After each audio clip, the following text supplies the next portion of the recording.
In just 3 decades after the Civil War, America's industrial output exploded by over 500%. This was the Gilded Age, a time when fortunes so vast they redefined wealth itself were forged overnight. For context, John D. Rockefeller's personal wealth was, at one point, equivalent to over 1.5% of America's entire national income. But the era's very name, the Gilded Age, whispers a deception, a thin, glittering layer of gold covering something far less precious, far more brutal. For every shining mansion built, how many lives were crushed beneath its foundations? And how did this profound duality lay the groundwork for both America's enduring strengths and its most stubborn problems? We often look back at the Gilded Age through a romantic haze, seeing only the glittering surface of innovation and boundless opportunity. But to truly understand modern America, our economy, our social structure, even our politics, we must peel back that gold. We need to examine the engine of unprecedented prosperity, the machinery of systemic social problems, and how, in just a few decades, this era profoundly shaped the very foundations of our nation. The American landscape emerging from the Civil War was a crucible, simmering with potent ingredients. Vast natural resources lay waiting: coal, iron, timber, and then oil.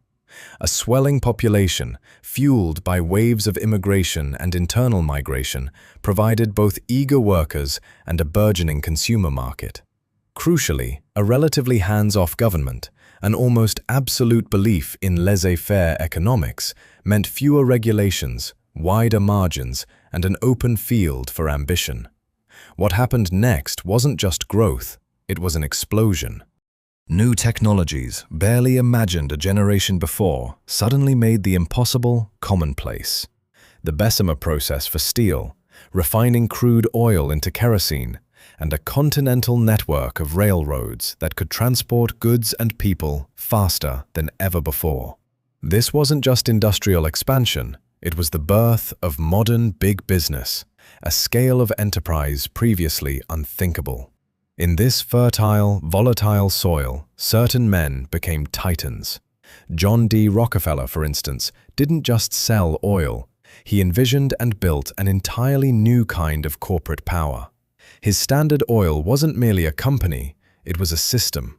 He mastered horizontal integration, buying out competitors, then perfected vertical integration, controlling everything from the oil wells to the refineries, the pipelines, the tank cars, even the retail outlets. He demanded rebates from railroads, effectively forcing them to pay him for the privilege of carrying his product, while simultaneously crippling his rivals. By 1880, Standard Oil controlled over 90% of America's oil refining capacity. Think about that for a second. It wasn't just market dominance, it was market definition. Andrew Carnegie did much the same with steel. A Scottish immigrant who started as a bobbin boy, he built an empire by focusing on efficiency, cost-cutting, and scale.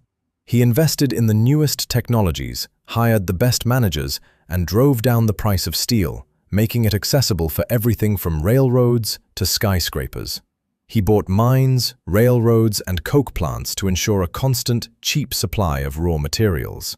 His Homestead Steelworks was a marvel, capable of an output that rivaled entire national industries at the time.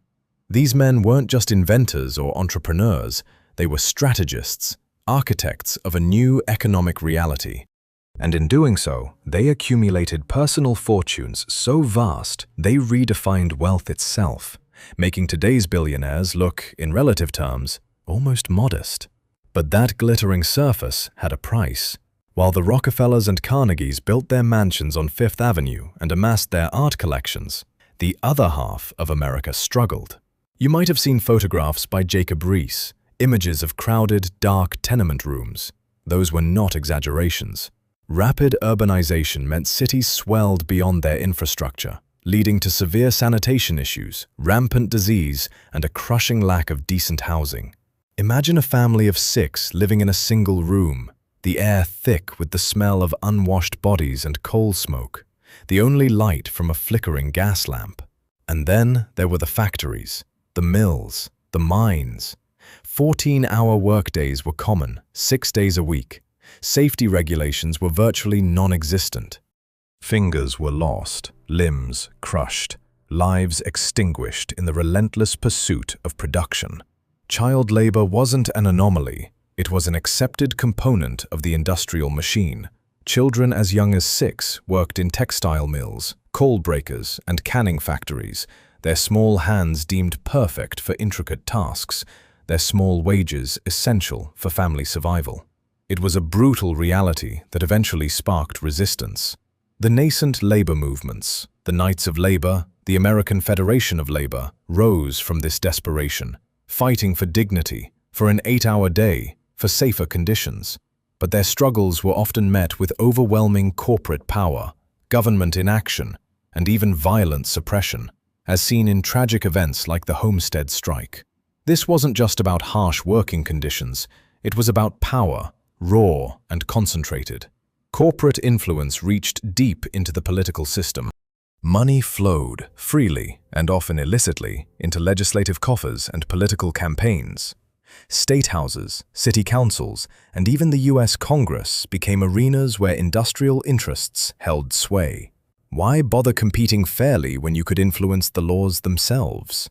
This was the era of the political machine, like New York's Tammany Hall, which exchanged social services and jobs for votes, often on behalf of powerful businessmen. Federal attempts to rein in this power, like the Interstate Commerce Act of 1887 or the Sherman Antitrust Act of 1890, were initially weak, often unenforced, or simply sidestepped by clever corporate lawyers. The government, it seemed, was either unwilling or unable to truly challenge the new industrial order. Yet, from this same crucible of exploitation and greed, a powerful counter-narrative emerged. Muckraking journalists like Ida Tarbell began exposing the monopolistic practices of Standard Oil, their words igniting public outrage. Social reformers like Jane Addams established settlement houses, offering vital services and a voice to the urban poor. And then there was the paradoxical philanthropy of the very men who had built these colossal fortunes. Andrew Carnegie, in his Gospel of Wealth, argued that the rich had a moral obligation to use their wealth for the betterment of society. He funded thousands of libraries, universities, and research institutions. Rockefeller, too, became a massive benefactor, pouring millions into education, medical research, and public health initiatives. The ethical tension here is undeniable.